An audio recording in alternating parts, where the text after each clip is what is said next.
Every living system on our beloved planet is an eloquent expression of the universe's astonishing ability to come into perfect balance, and then to do what life is meant to do, to thrive. Thriving is the natural flow of life.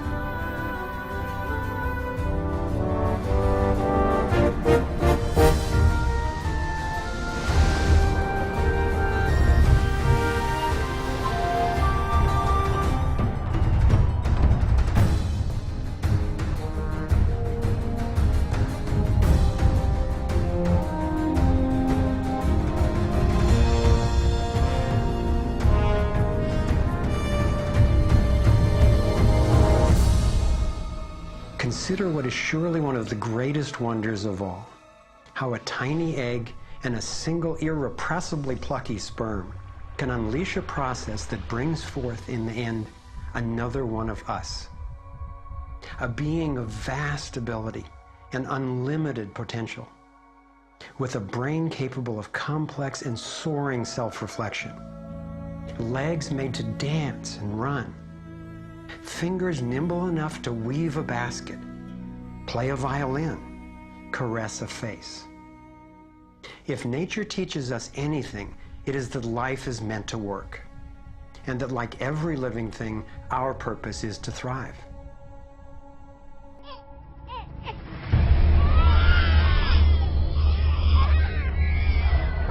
And yet, for the majority of people on the planet, life is not about thriving. It's about surviving, just trying to hang on.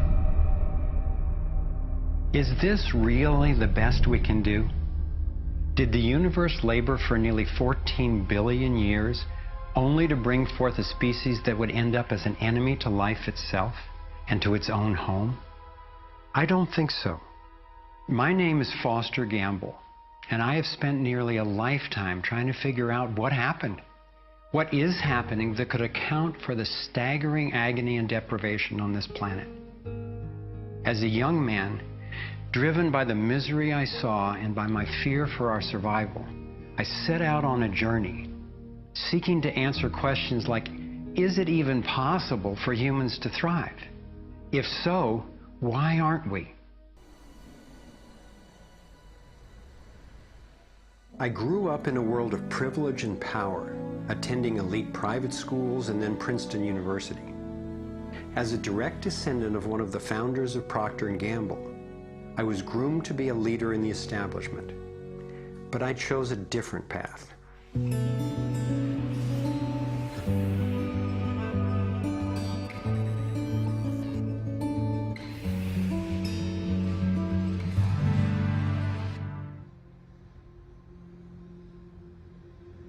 As difficult as it was for me, I have come to an inescapable and profoundly disturbing conclusion. I believe that an elite group of people and the corporations they run have gained control over not just our energy, food supply, education, and health care, but over virtually every aspect of our lives. And they do it by controlling the world of finance, not by creating more value, but by actually controlling the source of money. When I followed the money, I found that it took me up the levels of a pyramid. Here we are at the bottom level going about our daily lives. Above us is government, people who are given a monopoly on force and use it to tax and control us whether or not we agree. But who controls them? At the next level are the corporations. Many would say that it is now corporations and not nation states that rule the world. They call it a corporatocracy. To acquire the world's resources and control the markets, this corporatocracy must have access to cheap money. The big corporations get their loans at special rates from the big banks, which means that those who control the major banks, the moneyed elite, ultimately control the corporations. As I've followed the money, I've learned that almost everything I once believed about money is simply not true. It's interesting how few questions we actually ask about very everyday things, like when we go into a bank and we ask for a loan of, say, $50,000, £50,000, what actually happens? You see, most people live their lives based on a kind of vague image of what happens. What actually happens is you ask for £50,000, they type into your account £50,000. That's all they do. They don't mint any coins, they don't print any money, they don't move any precious metal anywhere. They just put £50,000 into your account on a computer screen. From that moment, you start paying interest on money that has never, does not, and will never exist. It turns out that banks actually have about 9 times as much money loaned out as they have on reserve in their vaults. This is possible because of what's referred to as fractional reserve lending. The way it works is that the Federal Reserve, or the central bank in any country, is legally allowed to determine the amount a bank must have on reserve. In the US, it's currently around 10%. So if you deposit $10,000 into the bank sets aside 10%, or $1,000, and then loans out the rest of your money. The way it works is, say another person comes into the bank and asks for a car loan of $9,000. At this moment, the bank loans out the $9,000 from your original deposit. It isn't there anymore. The borrower then pays the person selling the car, and they go deposit the money into another bank, which is part of the same central banking system. This $9,000 is treated as a new deposit, and the process continues. The money gets redeposited and reloaned until the initial deposit of $10,000 becomes $100,000. The banking system just created $90,000 by loaning out your money. Apparently it began with the goldsmiths in the 17th century, when people were trading in gold. Gold was heavy to carry around, so people stored the actual metal in vaults and traded receipts instead. Those receipts were the first paper money. Since only a few people would withdraw their gold at any given time, the vault owners, basically the new bankers, began creating receipts for more metals than they actually held. They loaned out those receipts and charged interest on money, gold, that they didn't really have. That's how our so-called fractional reserve system was born. In this system, the bankers get to make up money out of nothing, while the rest of us have to work hard to earn it. It has created a modern form of serfdom where the mass of society is now working to pay off their debt to the banks.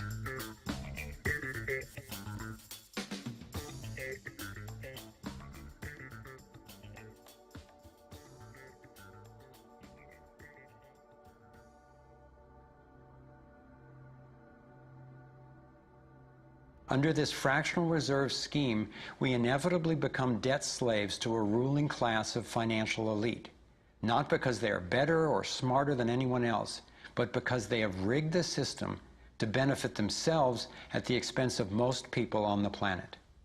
Catherine Austin Fitts is an expert on this issue. She was an Assistant Secretary of Housing and Urban Development under President George Bush Sr., and then an advisor to the Clinton administration. Let's set up a game of Monopoly and you want to buy Park Place. What I can continually do is just print money, give myself more money, lower the value of your money by printing more.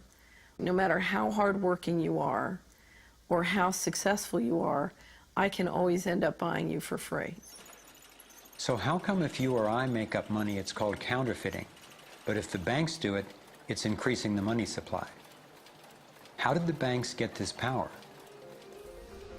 This is Jekyll Island, where in 1910, representatives from the Rockefellers, Rothschilds, Morgans, and other private bankers gathered secretly to draft the legislation that would create the Federal Reserve. Ed Griffin literally wrote the book on what happened at Jekyll Island. Central banks are banking cartels which have gone into partnership with the respective governments in the countries where they operate. And they've been given monopolistic power over the creation of the nation's money supply. That's what the politicians handed to them as a gift, you might say, for the partnership. Now, in return, what did the bankers do for the politicians? They promised to create money out of nothing, now that they've got this legal power to do it anytime the government needs it. And since 2008, we've witnessed the greatest fake money printing run in recorded history. This financial sleight of hand disguises the costs, hides who's to blame, and leaves us as debt slaves working to pay off the bill. I found it revealing that in the same year the Federal Reserve was founded, 1913, the Internal Revenue Service was also established. An income tax was then instigated so you and I would have to pay the politicians' debt plus interest to the bankers. The problem is we have a privately owned central bank system in the United States disguised as a government-owned system. Now, if you look in the telephone book here in the Washington, D.C. area, you look up for Federal Reserve in the blue government pages, it's not there. It's in the white pages right next to Federal Express. It's a privately owned central bank. What is the proper relationship, what should be the proper relationship between a chairman of the Fed and a president of the United States? Well, first of all, the Federal Reserve is an independent agency, and that means basically that there is no other agency of government which can overrule actions that we take. There is no other agency of government which can overrule actions that we take. We have a private bank that prints money on behalf of the Treasury. The Federal Reserve prints money on a debt-based system which creates scarcity. But it puts a group of insiders in a position of having access to all the data about the economy when we don't. So you have a small group of bankers who understand the data on how the money works in the economy, and it gives them the ability to print money in a way that the insiders are protected and everybody else is drained. We live in a tapeworm economy where the financial elite are the tapeworm and they're feeding on us. And they don't like it when people blow their cover. After Catherine began exposing government corruption at the highest levels, the FBI raided her company and seized its assets. She was dragged through the courts for 10 years before being found innocent. So we've got the Federal Reserve, a privately owned corporation with a monopoly on creating money, but with no accountability, backed up by a government with a monopoly on force. The country got sold on the Fed as an institution that would help stabilize the economy and remain independent of politics. But in fact, in close to a century of existence, the Federal Reserve has done just the opposite. Since they took charge, we've been robbed through inflation, and the purchasing power of the dollar has declined more than 96%. And the wealth gap makes it clear most of the money is going to a very few.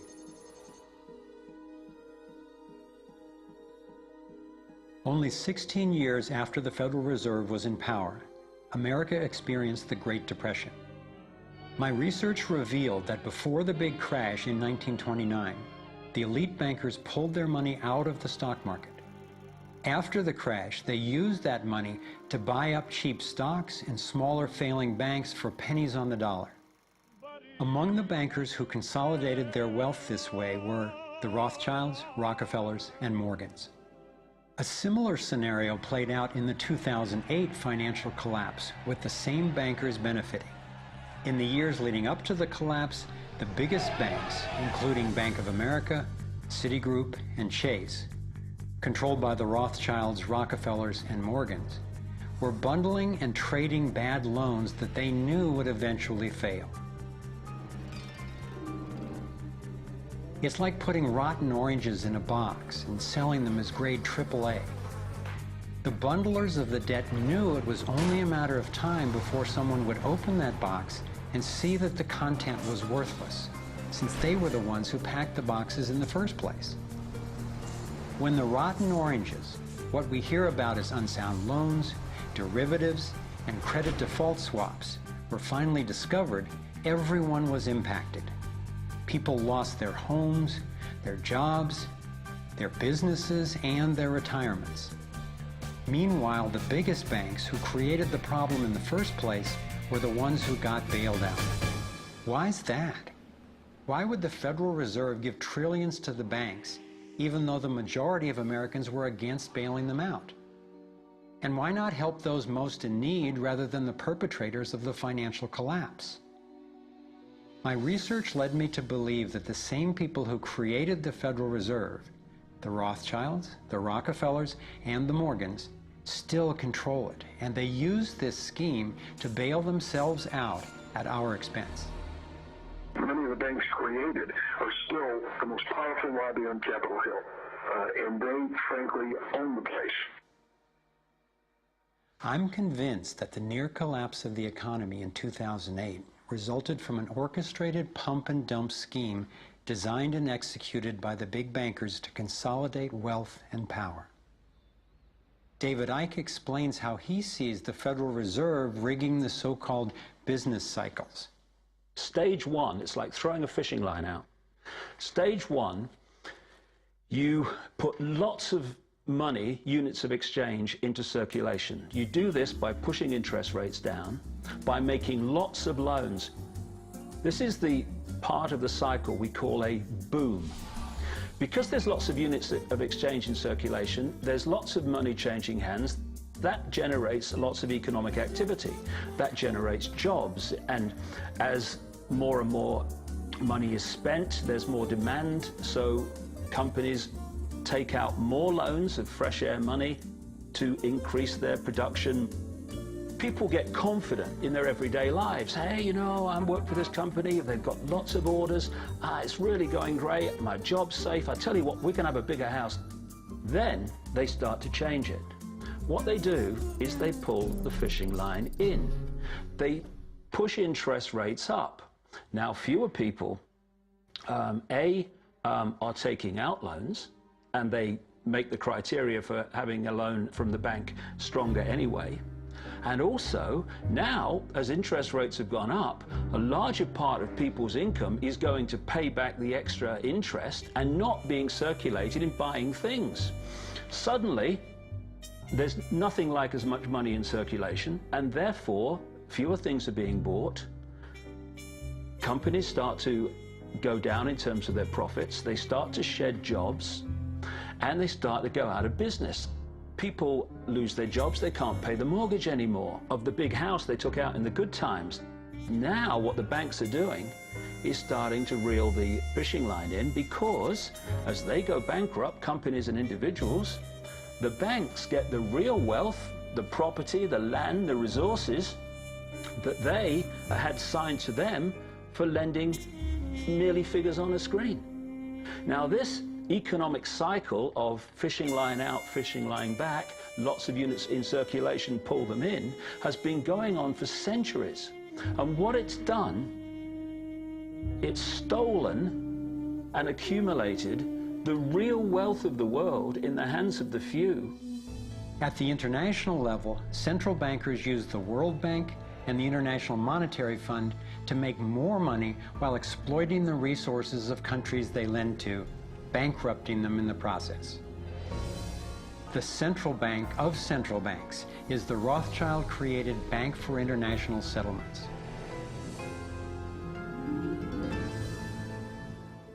No matter where you go in the world, the money is controlled by the banking system. He who controls the money controls the world, and a very few control the money.